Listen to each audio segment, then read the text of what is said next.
We thank you, Mr. President, for the way. Today, the U.S. Secretary of State once again attempts to wrongly place the blame on Iran. Iran categorically rejects these groundless allegations. Our commitment to the regional peace and stability remains unwavering.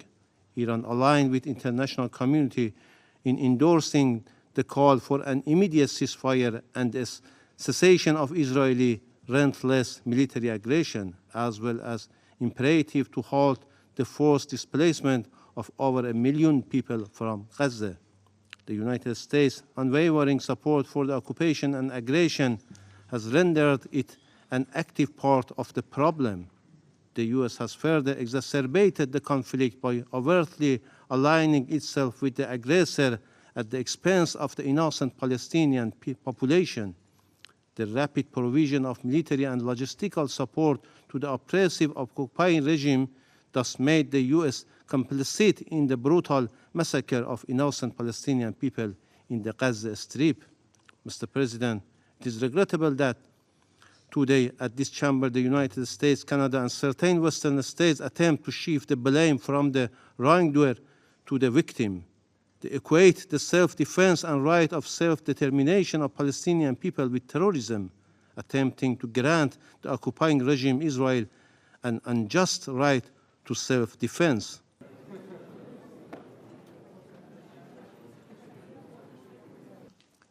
لكن يبدو أن إسرائيل فوق القانون الدولي.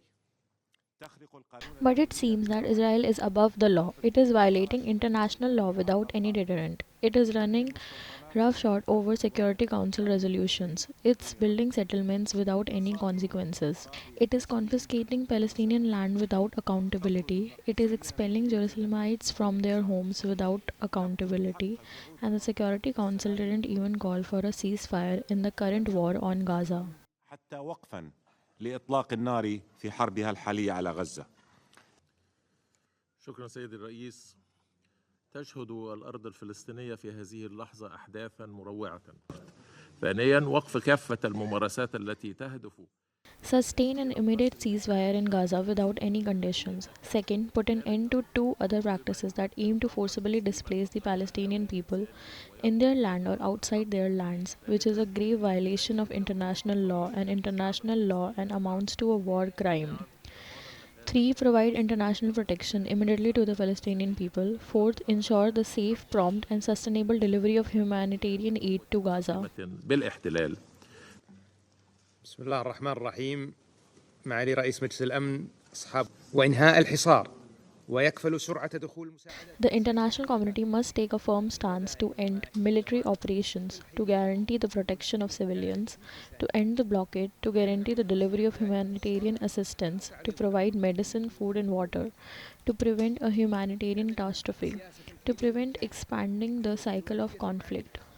Double standards and selectivity abiding by the UN laws and resolutions. This policy has dangerous repercussions that go beyond this crisis.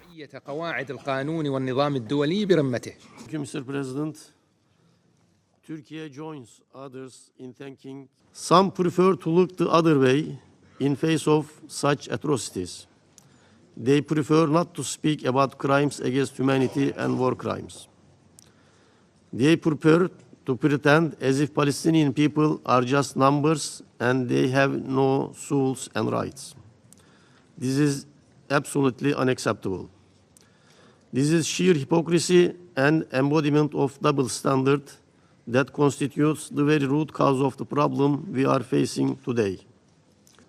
Cessation of hostilities must be achieved through an immediate, unconditional and lasting ceasefire. And let me thank the Secretary General and the briefers for their introductory statements. Honestly, we believe that the credibility of the Council is at stake. What is happening today in Gaza, this war of vengeance, only aims to collectively punish millions of people whose only crime is that they live in the Gaza Strip. In Israel and Palestine persists. الشرق الأوسط يبقى خياراً استراتيجياً. We believe that peace in the Middle East is a strategic option. Therefore, the Kingdom of Morocco will continue to make every possible effort. We will use our relations with all parties and international actors in order to contribute to any international effort to relaunch the dialogue and negotiation process, as this is the only way to put an end to the conflict to achieve security, stability, and prosperity to the Middle East. وتحقيق الأمن والاستقرار والرخاء بمنطقة الشرق الأوسط. نهاية اقتباس.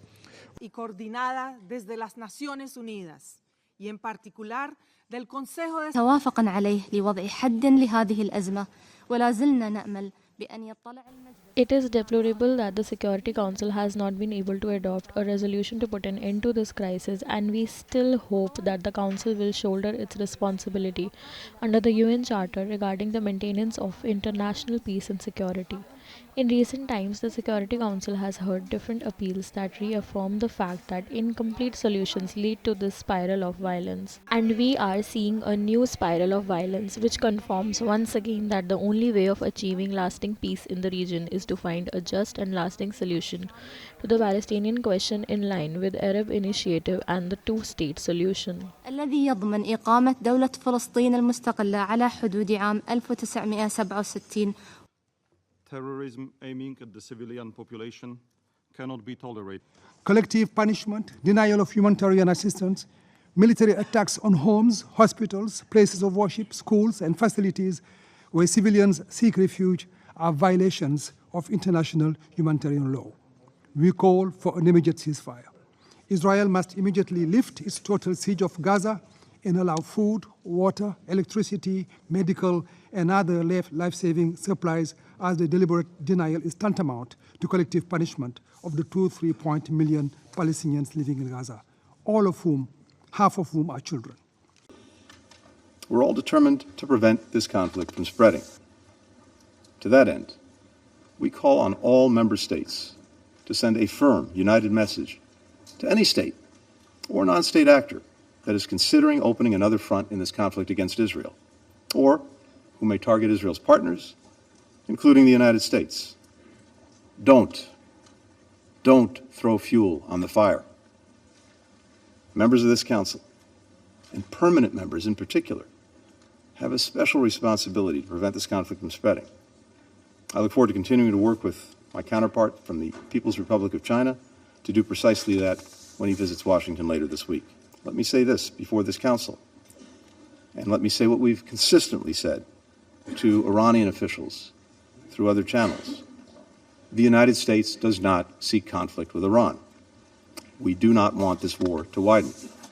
But if Iran or its proxies attack U.S. personnel anywhere, make no mistake, we will defend our people, we will defend our security, swiftly and decisively.